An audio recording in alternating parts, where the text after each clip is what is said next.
Good morning and welcome to the live broadcast of Tourismus Namibia. It's obviously a magazine which we bring out. If I say we, I'm Frank Steffen of the Allgemeine Zeitung, and we're obviously part of the Namibia Media Holdings, NMH. And so Tourismus Namibia comes out on a monthly basis, and most of you would know that we on a weekly basis now bring you some news of what has happened in the tourism trade over the past week. So the first thing that sort of springs to mind is this week we suddenly had the cancellation of the ITB, that's the International Tourism Expo of Berlin in Germany. Those of you who've already read our Tourismus Namibia will see that there was a strong leaning towards informing people in Germany or the international tourism trade about Namibia, what we do here. So it's actually quite a shame for us, but it's something that's beyond our control. So the ITB this year has been totally cancelled, and we've got a little interview to inform you a bit more with Gitta Paetzold of HAN, which is the Hospitality Association of Namibia. Then we also had our, I don't really know how to describe these people because I only have no respect for them, seeing that they have no respect for my country.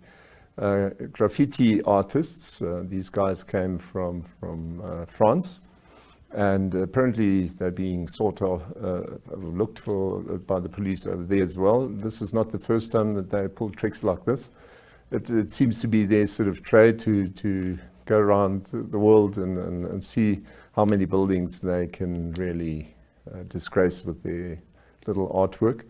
They might find it nice. I don't find it nice at all, and I think most of Namibians weren't really impressed because even farmers' welcome boards and normal street signs were all messed up by these, I dare say, pigs.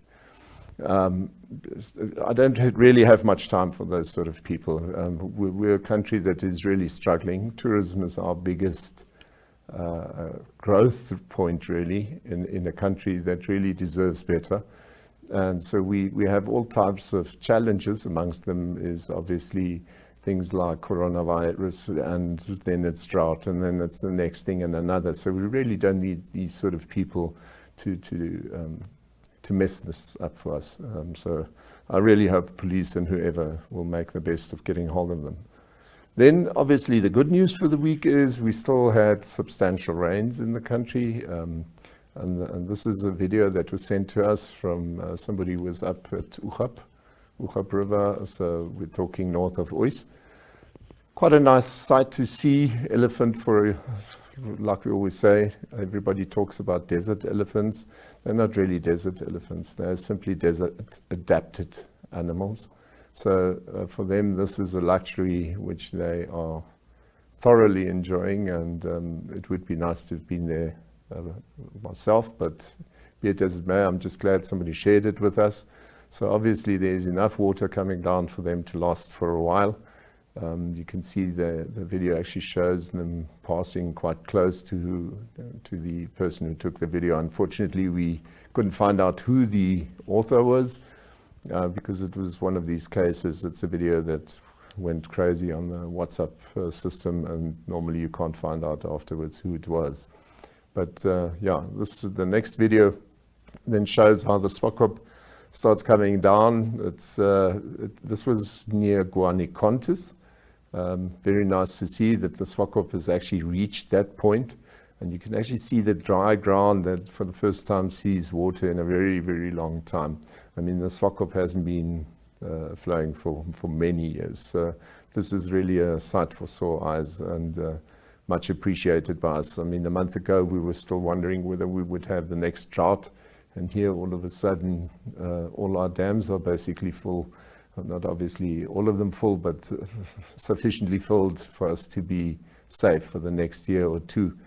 And so to see that it actually goes down right down to near Swakopmund is a good sign, because it obviously replenishes our water and underground levels as well. So nice to see. There's still another video where you can actually see how it starts filling up these little troughs and holes, and as it goes on. So clearly for some time to be, many people will go down there and actually enjoy the site, and probably even have a swim in the river, and simply enjoy what we as Namibians really appreciate is water. And then sadly, we had for the first time a so-called sei whale. Up to a week ago, I didn't even know they existed. It is a whale that is hardly found at our coast. In fact, it seems to be one of the first sightings, certainly the first dead sei whale on our coast. This seemed to be a youngster that was drifting for a while.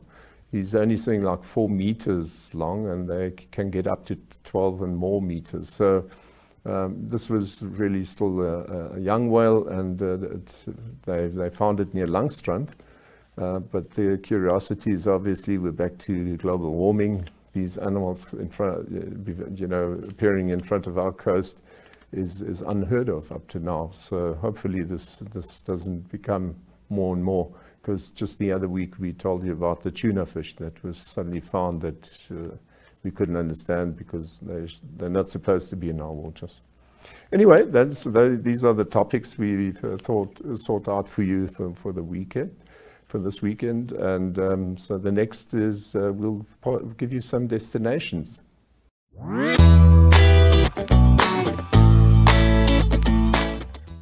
Hi, we're back. Now this week we want to introduce a couple of new destinations to you. Welcome, Chloe. Chloe Deurs, writing for the Tourismus Namibia magazine, which is an NMH publication. Welcome. Thank you. Just quickly, you wanted to talk a bit about Kolmanskope. Yeah, I think we're going to be covering the Hardap region for our next Tourismus magazine.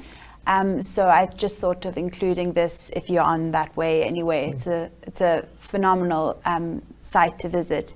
And if you can get a permit for a sunrise visit, I would recommend it definitely, because there are fewer people, and you also see the hyena footprints inside the buildings. But it's just, it's a very eerie place. I mean, obviously it brings about 35,000 tourists a year. So it's not, we're not talking about something that's like unknown, but it definitely is uncanny how they, these luxurious buildings in the middle of the desert are now being taken over by the elements. As you know, it just stands as like a symbol of how material things just mean nothing in the greater scheme of things, because as soon as the diamond resources were depleted, the elements have taken over. You have Springbok wandering inside these beautiful old homes with ancient wallpapers, and I mean, I could spend hours in there just because you can just imagine how the lifestyle was.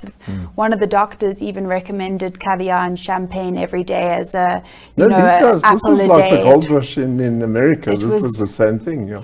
And there was even somebody had a pet ostrich who around Christmas time used to draw the sleigh and things like that. It was really, I mean, I can only visualize how like opulent it would have been, because even in its debris, it's like it's still luxurious. This dates obviously back to the time when Namibia was still a German colony, and they found the first diamonds down there.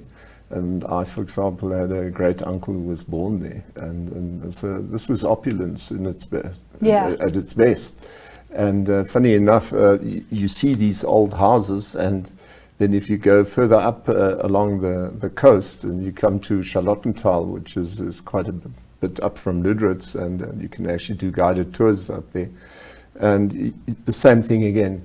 You actually even find that there's still kettles standing on the oven and stuff like that. So it's actually quite just vanished. Yeah, in this case, most of the stuff was obviously taken. But over the years now. But whereas in Charlottenthal, everybody leaves it exactly as it is, because it's obviously so much more eerie. If you get the chance to go to the Elizabeth Bay abandoned mines, that you have to plan in advance. Lüderitz Safaris was so helpful for me. Getting a name? Marion? Frank, stop it. You know I can't speak German, but all I'm saying is they are very helpful. So if you're looking for kind of a tour guide, I would go with them. And if you want to see the Elizabeth Bay mines, which are in the Spargebied, which is the diamond restricted area, you need to plan in advance. It's on my bucket list. I haven't been, but Well, we'll best make sure you believe I'll get there report sooner or about it later. when I do. Okay, and then the next item you wanted to talk about was the Living Museum, which is in the East Kavango. Yeah, the Mbunza Living Museum, which is just actually 14 kilometers away from Rundu. And I think it's just a fantastic introduction into the Kavango culture. I think travel is so much more than just going to see the animals, and I've said this before, but really understanding the people and the history of the land adds so much depth to your travel experience. And it's not only a school for the youth to learn the ancient practices, but it's also a way for the communities to make money. And I firmly believe that tourists have the responsibility to actually support local communities as much as possible, because tourism doesn't always Back for them, yeah. help the communities and most of Namibia's population live in the north. So this is just one of the many cultural villages that there are, and it's just wonderful to understand the vastly different cultures that Namibia has. I mean, this is a subgroup of the Kavango culture, and you learn how they dug out their mwetu, which are the same thing as mokoros, and you learn about the foods they eat and how they play music using natural resources, and it's all just really getting a chance to go back in history and really learn about the depth of the land. How they functioned, yeah. I've never been when it's raining, and I've said that multiple times. I'm dying to go to the north in the rain, but it is on the Samsitu Lake, and obviously the Kavango people are very much about living amongst water and being in the water. So when I visited outside of season, I wasn't able to see the way they traditionally fish or things like that, but so with every season it kind of changes. Yeah.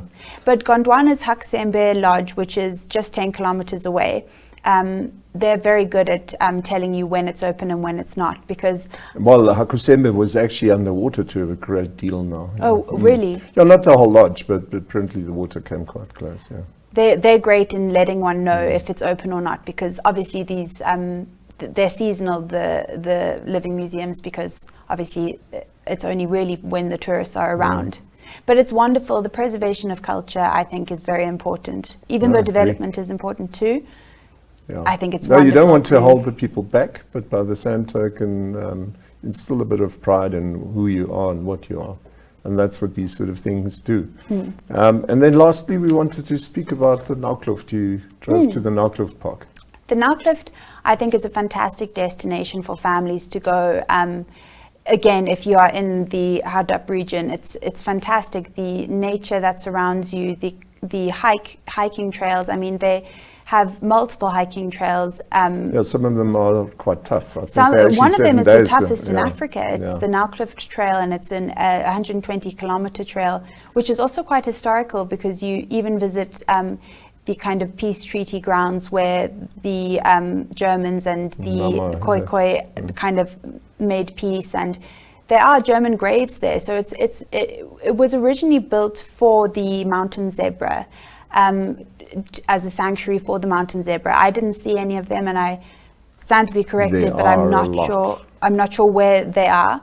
But a little known fact about the Naukluft was actually not far from where the campsites are. It's about a 5-kilometer walk, and they're natural springs, and you kind of are enclosed by these huge towering cliff faces. Yeah, it's almost like a canyon that you go. It's really beautiful. We swam there for hours, and it was very memorable, and somewhere where I definitely go back. Birders would love it, because I mean the eagles and the rock, they build their nests in the cliffs that surround you, and so they have campsites, but they also have ensuite kind of chalets, and both are fantastically surrounded by fig trees. And I the would Naukluft say is a beautiful site, and especially before you come to Naukluft, you actually have Bulsput, which is also a guest farm.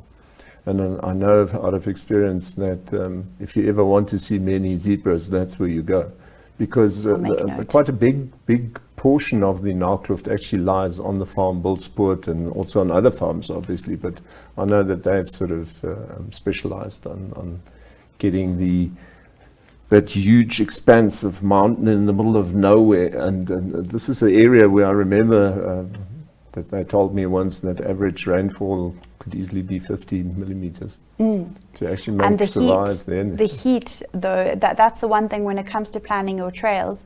They aren't always available because you can't go in summer.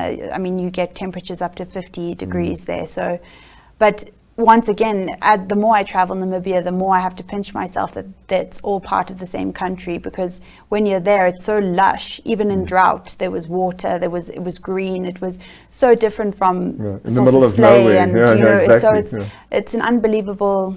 That's contrast. why the Nana actually survives there, because it's got this natural water. It's very lush. Yeah.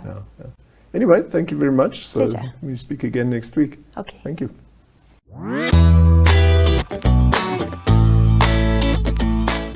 Morning and welcome back. As you can see, we've got Mrs. Gitta Paetzold here today again. She's obviously of the Hospitality Association of Namibia. Welcome, Gitta. Thanks. And we decided to ask her to come back again for the simple reason that we wanted to talk a bit more about the International Tourism Expo, which was supposed to be held in Berlin the past week. It was cancelled. Bad news for you. Well, I wasn't going to go, unfortunately, but this year, and that's why it's particularly sad, this year Namibia would have had its biggest delegation ever. There were about 45 different companies with each their 2 or 3 representatives ready, and some of them had already flown up to Germany days prior, all waiting on heated coals as to what the decision would be, because we had noticed by midweek, 26th, 27th of February, that both the government of Germany and the city Berlin were negotiating as to what to do. I know that Messe Berlin, which is the organizer of that fair, had also kept us until, I think, late into Friday the 28th, before the decision was then announced that the fair was going to be cancelled. Some of the Namibians had already gone on there, over to Germany, including our NTB staff. They are now using the time to actually make the best of the situation. Some of our Namibian delegates have made sales calls to some of the agents that are there. Okay. So at least they made some good of a very unfortunate situation. But I think the disappointment was big, because, a lot of work and preparation goes into Cost. and costs, obviously, yes. And that is, at the moment, I understand, where the negotiations are still going on between Messe Berlin, the event organizers, and all the participants. What is particularly interesting in this regard is that, and I heard a comment by some who said that, it was basically based not only on a government decision, but also the many cancellations of participating companies, not only exhibitors, but visitors, those big... So they weren't expecting as many people as they originally had budgeted for. Exactly. Many of the big tour operators, the big companies, had actually indicated that they wouldn't come to visit the trade fair, which meant that, while you as an exhibitor are sitting there, your time will not as well spent as would you have had a big audience. And some said, if even the travel industry has now started hesitating whether it's good enough to travel, is a very negative sign for our industry, because we're supposed to be promoting travel, and all signs are there that there are safe modes of travel still, especially between the north and the south. But that we just had to make do with a good situation. It was actually also interesting. We wrote about it in the Allgemeine Zeitung, and one of the aspects seemed to be that I think it was the city itself, put up health regulations and controls to an extent where the organizers also felt that it would impede on the success of the ITB as such. So it seems as if there were a couple of factors contributing. The build-up to the final decision was quite lengthy, because even Messe Berlin, in the run-up to the exhibition, they actually informed all the participants to say, please, we will have all means and mechanisms in place. There will be hand sanitizers as you come in. And then Messe Berlin also instructed people that there might be screens, those heat screens in place, and that would have then disrupted the inflow of people there. So yes, they were trying to do as best they could, also taking advice from the World Health Organization, such as many other countries are doing, including Namibia. So they were trying to put all systems in place to actually have a controlled in and out. But at the end of the day, the risks were just seemingly too high and they cancelled. And as we know, it's not the only big event that has been cancelled. Some people say, well, cancelling a cell phone expo that was supposed to have taken place earlier in Barcelona would have made more sense because, you know, the Asian market is very strong there, where an ITB is global. And most of the Asian representatives would have come from the European-based offices, so it wouldn't have been too much of a east to west flow travel. Exactly, but still, I mean, they at the moment are just guarding against sort of a conglomerate of, and, you know, a meeting place of more than 1,000 people. And I mean, at the ITB over those 4 days, and it would have ended tomorrow, you would have seen 150,000 people shaking hands, and that shaking hands exactly is what they wanted to avoid. But how does it work now? Do they actually sort of reimburse the exhibitors? That's what the negotiations, I believe, are ongoing at the moment between Messe Berlin and all the exhibitors. At first I thought, well, you know, just move it over to next year. That would have been the easiest because many of the companies, and it's always, and this year it was particularly fiercely contested who was going to go to the ITB from the Namibian perspective. And, you know, we made, or I should say the NTB made everything possible to get as many people on that stand as they could. So 45 companies with lots of trials and tribulations and joining companies, etc., had finally found their space. And it would have been so easy to just push it over to next year. But I believe that because of financial regulations, you cannot actually hold the funds to the next year because it enters you into the next financial year. So both Germany and Namibia would have had difficulty to actually just pass over those funds. But these negotiations are still ongoing, and as to whether and to what extent people will be refunded, that's still open as well. Yeah, so coronavirus has already had the first impact on our economy for sure. But tell us a bit more. What is their impact so far? Do you really feel it? I heard a couple of people really feel the... Unfortunately, and I remember that a month ago I said, no, Corona won't affect Namibia because we're so far off. But unfortunately, the international travel industry has been very severely affected. Case in point is the decision by some of the travel agencies and big operators who decided not to come to the ITB. And as you know, it's the biggest and most important tourism event. That shows that there is, I would almost want to call it a hysteria concerning the whole event. Lots of people are sharing information and comparing it to SARS and to all other pandemics that we've had, and making clear that Corona is not as dangerous and as deadly as other pandemics that the world has suffered from. But yeah, it's just that huge impact that mass travel and especially airborne travel has had, that people, it's not as though they don't want to fly to Southern Africa, but they're scared of flying because they feel that being congested in an aeroplane for, that's what keeps us. And at the moment we've got our hands in hair trying to sort of appease the international trade, and there are strong calls on the Namibian tourism sector, and that goes from the tour operators to us as accommodation trade to please do away with our cancellation policies, to actually bring out that message that Namibia would be waiving certain policies just to encourage people to travel, and to say, please, you know, book your Namibian flight. We are open for business, and should something happen that will keep you from traveling, then yes, you won't sit on cancellation fees. There are negotiations taking place at the moment because it's not that easy. Very interesting is the fact that Hollard Insurance, the Hollard Travel Insurance, has just this week on the 4th of March issued a new product specifically tailored to the coronavirus. So you can actually insure yourselves against such things as you deciding not to travel because you're too scared because of Corona, or your plane or your air flight has been cancelled, or your accommodation has been cancelled, etc. So there are insurances, and it's a global package. There are insurances now, or insurance policies that would cover for any event specifically related to Corona. And that's at the moment where we as the industry are coming together and putting sort of guidelines out in terms of how far do we take this.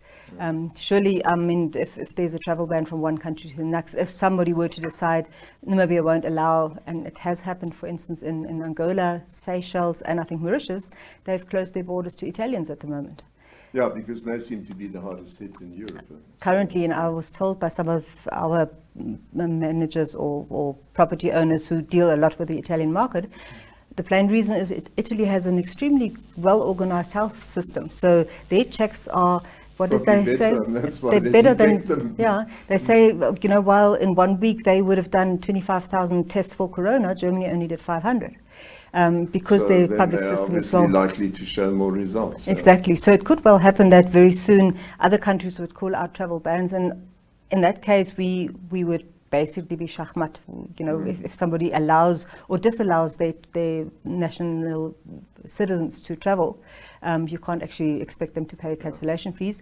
And then the decision would be, okay, we will waive cancellation fees, but we would encourage you strongly to not cancel, but to just postpone your travel. The duration for that postponement. You'll still lose the money or the income for the year, that's a fact. That's the thing. So 2020 is proving to be a very challenging year for tourism So it's the world sad. over. We just had the biggest drought, and now we're over it and trying to take a big breather, and then we're back to square one because of the next impact. That just shows that tourism is a very volatile industry. Everything is in place. We were on our way to the biggest tourism trade fair. Namibia has so many positive stories going out. I mean, we made the first ranking in Wanderlust and travel magazines across the globe. National Geographic Exactly. spoke about it. Yeah. So yes, the sounds are all positive, but then an international event such as Corona is putting us back into our little starting blocks. Yeah. Anyway, thank you very much for the interview. I My hope pleasure. you guys are a bit more or better informed. Hopefully we soon hear that things are starting to get under control. That's what we're hoping. Thanks. Okay. As is usual, we give you a final picture of the week. This time it's a little jackal who seems to have tried to hunt some springbok, and it's a photo by Barbara Scheer.